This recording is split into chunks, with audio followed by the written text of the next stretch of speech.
Ya, halo, selamat siang.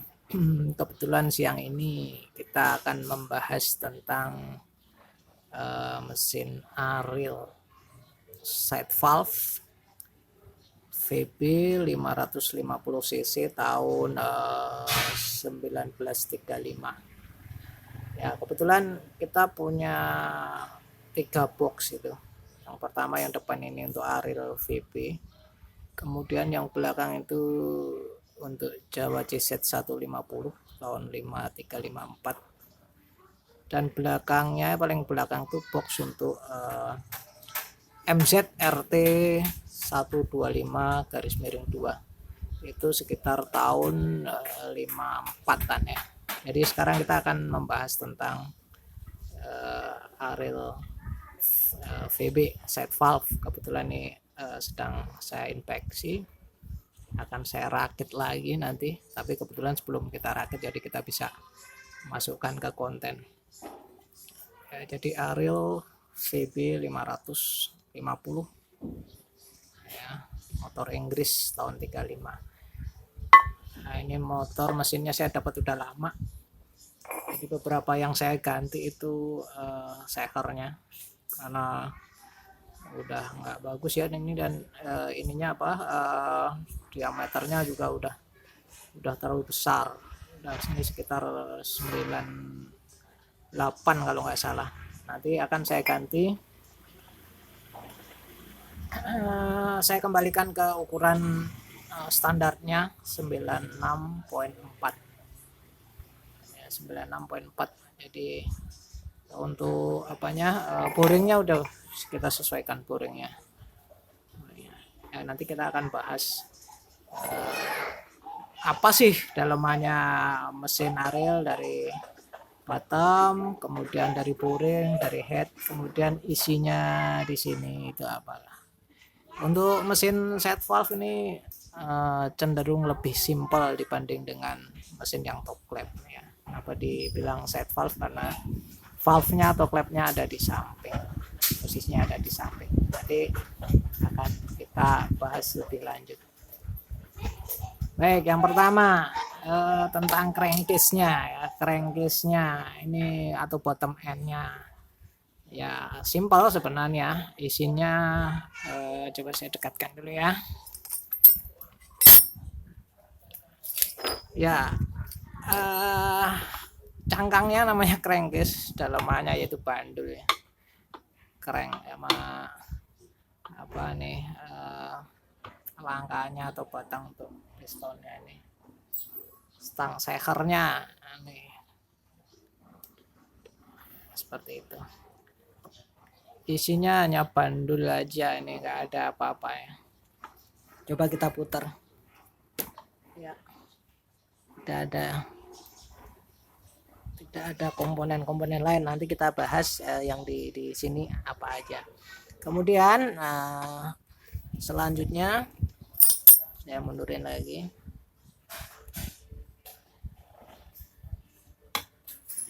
Di atasnya ada boringnya.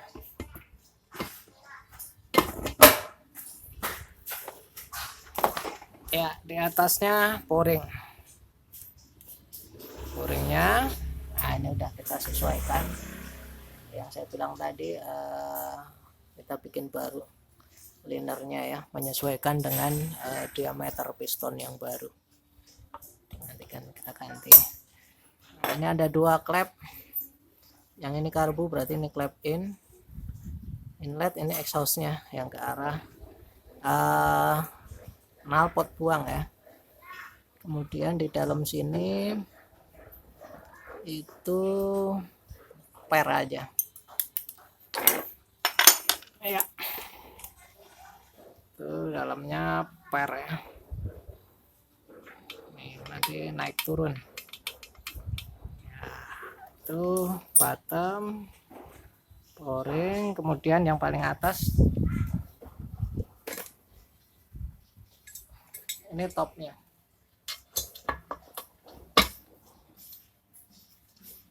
ya. Nanti headnya seperti itu, ada busi di atas, ada busi.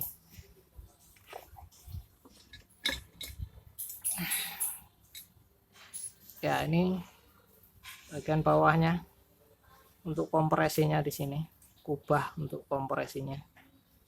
Ya, ini cukup berat ini karena menahan kompresi ya untuk apa headnya atau top endnya.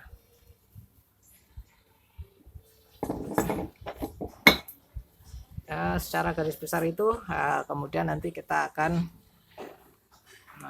bahas apa yang ada di sini dan mekanismenya seperti apa. Kita lepas dulu.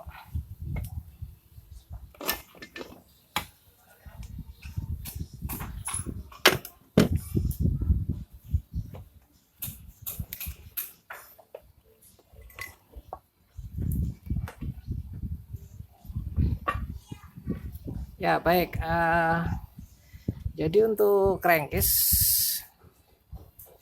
di sini bottom end ya, itu isinya bandul ya, crank yang dia akan berputar. Nah seperti tadi kita sudah pasang boringnya, sisi sana adalah depan, sisinya adalah belakang. Ini sisi kanan dari motor. Ya dia akan berputar. Nah kemudian isinya apa di bagian sini? Itu ada komponennya. Ya siapkan dulu. Yang pertama ada gigi pinion. Ini ada spinnya di sini, ada spinnya. Ini ada gigi pinionnya. Gigi pinion adalah gigi yang berhubungan langsung dengan krok asnya ini. Jadi ini akan nempel di sini.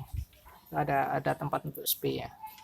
Tapi ini tidak akan saya pasang karena nanti lepasnya harus pakai tracker. Sementara saya belum mau pasang dulu. Jadi di sana, kemudian di atasnya ada nokennya.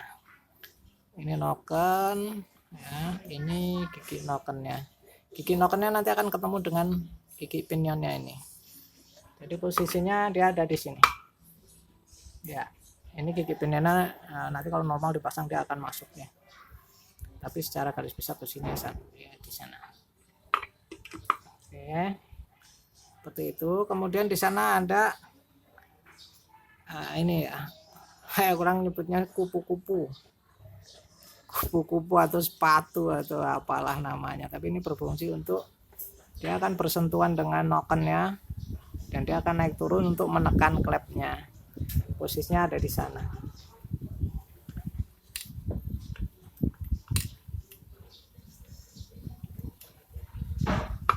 Ya posisinya seperti itu ya.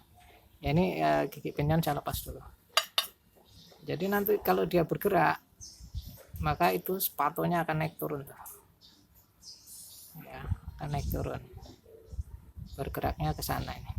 Jadi kalau dia naik berarti dia akan menekan klep in naik, baru kompresi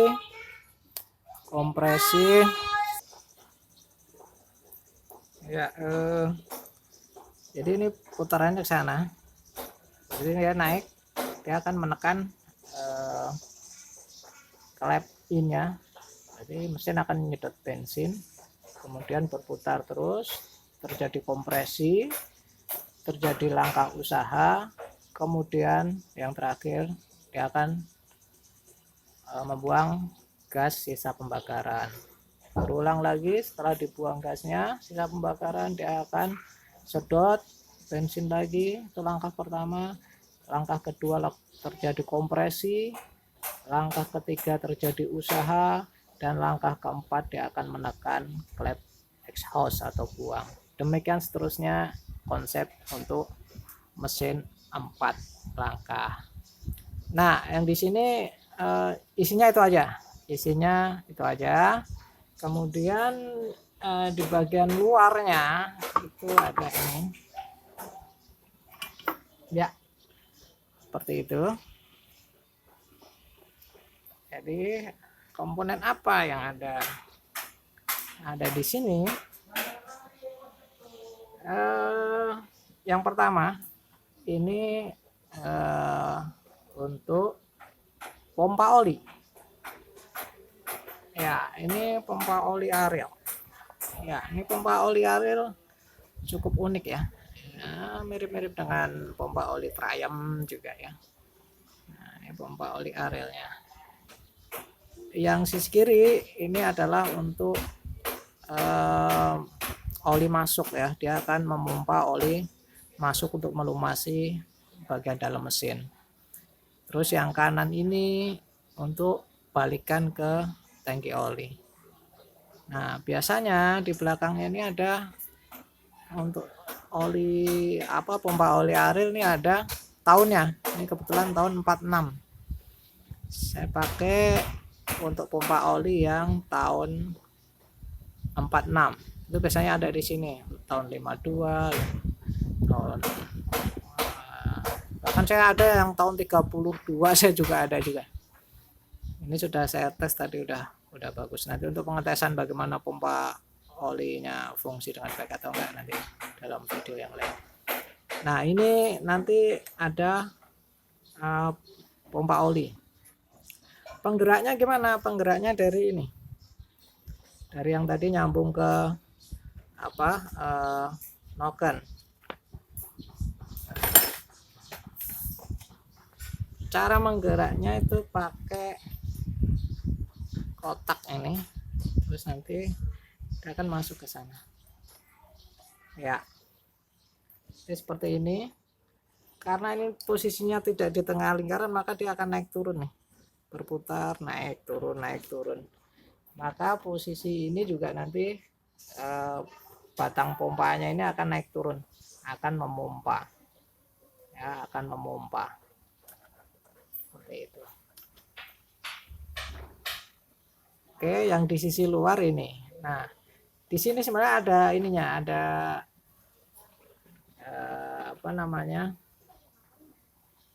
ada gigi lagi nih. Sini ada gigi nih. Ada gigi yang nanti akan menghubungkan dengan gigi yang ada di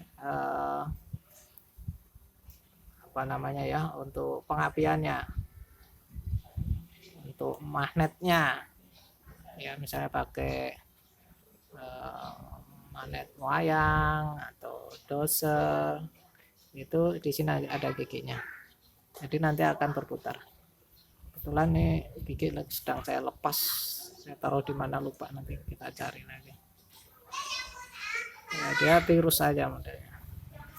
Oke, untuk sisi kanan ini isinya sebatas itu aja.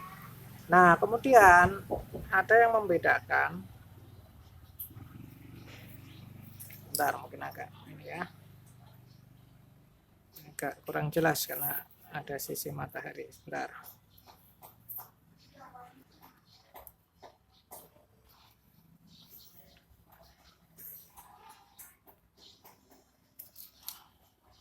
Kita cari posisinya dulu. Baik, lanjut lagi ya. Jadi untuk Ariel ini ada dua pipa, ini yang in-nya atau oli yang masuk dari tangki oli, kemudian ini out atau oli balikan yang dia balik ke tangki oli melalui mekanisme dari pompa oli. Nah, seperti saya bilang tadi, yang kiri adalah in, yang ini adalah balikan ke tangki oli. Nah, ini masuk dari tangki oli, dia akan didorong ke bawah. Dia masuk ke mesin dalam. Kemudian yang di sini nyedot, ini nyedot dari tampungan bawah sini. Ini oli yang mengenang di sini akan disedot, kemudian didorong keluar masuk ke sini. Oke, nah ini sedikit beda dengan yang top klep. Kalau top klep, Ariel yang top klep itu di sini ada selang oli. Di sini ada selang oli ke atas. Dia akan melumasi rocker box di atas ya, rocker box, rocker arm. Tapi karena ini side valve, jadi tidak menggunakan pelumasan atas. Dia pelumasannya ada di sekitar sini aja. Makanya untuk side valve baik itu BSA maupun Ariel menurut saya motor yang low maintenance, nggak ribet gitu.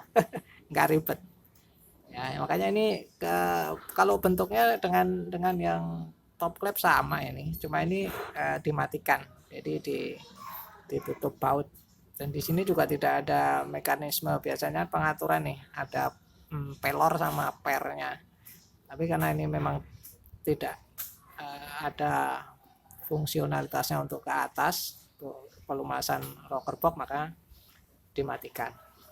Jadi sebatas input masuk ke dalam. Nah, ini akan melumasi bagian bandul itu, stang juga itu. Stang kan akar bambunya itu. Dia akan terlumasi. Nanti masuk sini. Masuk sini ke dalam. Terus kemudian mengenangi mengenangi gigi-gigi yang tadi di sisi dalamnya. Maka di sini akan tergenang nih. Ada di sini kecil aja karena ini karena diperputar maka akan terciprat-ciprat, jadi semua kena ini ya, bukan genang penuh karena ini ada lubangnya, jadi kalau paling ya segini lah ya olinya ya, paling menggenang segini. Nah, karena dia ada lubang, jadi kalau lebih dari ini maka dia akan masuk ke dalam, nanti akan disedot dari bawah sini. Nah, dia akan masuk lewat sini tadi yang dari sini ya, ini akan masuk ini melumasi ke bandul nih, ke sana nih, ini masuk ke sana, masuk ke bandul. Jadi akar bambunya itu nanti dia akan terlumasi. Oke, nanti akan kita mulai pasang, jadi nanti akan kelihatan mekanismenya ya. Nah, kita akan pasang dulu, saya pause. Ya, oke, lanjut. Ini jadi udah saya pasang nih, meskipun belum saya benar-benar pasang ya, misalnya untuk biji pinennya juga baru pasang setengah. Yang penting nanti kelihatan mekanisme pergerakannya ya. Piston juga udah saya pasang. Kemudian kita nanti akan lihat. Oke, saya akan putar seakan-akan mesin ini nyala. Jadi ini posisi top, ini adalah posisi top buang ya, sebenarnya top buang. Jadi topnya itu ada dua, top kompresi sama top buang. Ini top buang, posisi sehabis membuang sisa pembakaran. Oke, dari awal untuk pergerakannya yang namanya mesin 4 langkah, berarti ada 4 langkah. Yang pertama isap, maka nanti kalau berputar ini akan naik. Nah, oke, saya coba putar pelan-pelan ya. Oke, ini bergerak nih, bergerak, piston turun, klep inletnya naik, berarti nanti masuk nih bahan bakar masuk. Dia akan masuk lewat sini karena ini ada kubah, maka dia akan masuk ke sini. Kita kesedot, terus kesedot, dia akan memenuhi kubah dan boring ini. Kemudian nanti tertutup, berarti selesai, dia udah kekunci, udah nggak masuk lagi bahan bakarnya. Ini akan berputar, terjadi kompresi, dipadatkan. Di sini ada kubahnya, dipadatkan, kemudian akan meletik, businya meledak. Nah, ini posisi tertutup ya, jadi benar-benar ini ruang hampa gitu ya, meledak, merapat sekali, meledak. Kemudian terjadi langkah usaha. Jadi pertama tadi isap, yang kedua kompresi, yang ketiga langkah usaha. Jadi tetap tertutup, pistonnya turun, baru ini yang langkah usahanya. Jadi dia akan menendang pistonnya ke bawah. Setelah itu berputar terus, dia akan mulai membuka. Sisa pembakaran yang di sini tadi akan didorong oleh piston, dia akan keluar ke exhaust atau knalpot, melewati klep ini, buang sisa pembakarannya, buang. Setelah itu langkah keempat, balik lagi ke satu, dia piston akan turun sambil ini buka, dia akan nyedot bahan bakar, karena yang terbuka ini, karena terjadi kevakuman di sini terbuka, maka akan disedot. Ini karbu yang akan disedot masuk ke ruang bakar nih ya, ruang bakar, ruang boring dan kubahnya. Kemudian tertutup. Itu langkah pertama. Langkah dua kompresi, dibantu dengan peletik api, terjadi ledakan, dia akan mendorong. Di sini di kubah ini terjadi ledakan, energi dia akan mendorong piston turun. Piston turun, terjadi langkah usaha, langkah ketiga. Ya, jadi pertama adalah langkah isap, yang kedua adalah kompresi, terjadi ledakan, yang ketiga dia akan mendorong piston, namanya langkah usaha, dan yang keempat langkah buang, dia akan membuka dan dia akan mendorong hasil pembakaran keluar ke knalpot. Ya, begitu seterusnya untuk mesin 4 langkah. Ya, jadi untuk maka dari sini penting sekali yang namanya timing itu harus benar-benar tepat. Maka nanti ada istilah timingnya terlalu maju, terlalu advance. Jadi harusnya belum meledak dia udah meledak, makanya yang kena efek nanti pistonnya yang harusnya naik dia akan susah naik, makanya biasanya motor terasa ketahan dan nanti ada ngelitik ya, ngelitik karena pembakarannya belum seharusnya terjadi. Ya, ini isap bahan bakar, kemudian yang kedua dikompresi. Nah, misalnya piston baru sampai di sini, nggak kelihatan ya. Oke, piston belum sampai puncak, dia udah meledak, maka piston akan berat untuk naik. Nah, itu terlalu advance, terlalu maju, maka meledaknya harus beberapa derajat sebelum dia top, before top dead center ya. Nanti kalau pas meledak, pas posisi motor, dia akan dorong enteng, dorong, baru dia akan buang, naik lagi, buang sampai selesai, isap lagi, kompresi, usaha, buang.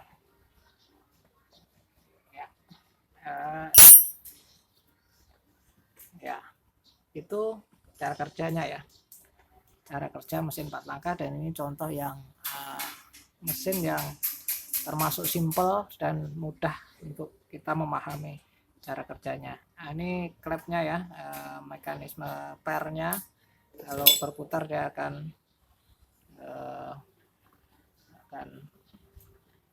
mekanisme akan bergerak. Terus nanti kalau eksasnya sana, ini pinion, ini gigi nokennya sana, terus ini yang mengatur. Nah, untuk secara umum ya, untuk cara kerja mesin Ariel set valve itu cukup simpel. Nah, nanti kalau untuk mesin yang model top clap berarti nanti untuk nokennya tetap di bawah, nanti ada push rodnya ke atas, kemudian di atas ini ada rocker boxnya. Rocker boxnya itu semacam sepatu ini yang tadi saya bilang itu kayak kupu-kupu, orang nyebutnya juga kupu-kupu, itu posisinya pelatuk itu ya, seperti atas itu top clap. Tapi secara garis besar ya 4 langkah ya sama, isap, kompresi, tenaga, buang ya. Kalau itu clapnya posisi di atas. Nanti kalau mungkin sedang bongkar untuk yang top clap, kita bisa bikin kontennya lagi.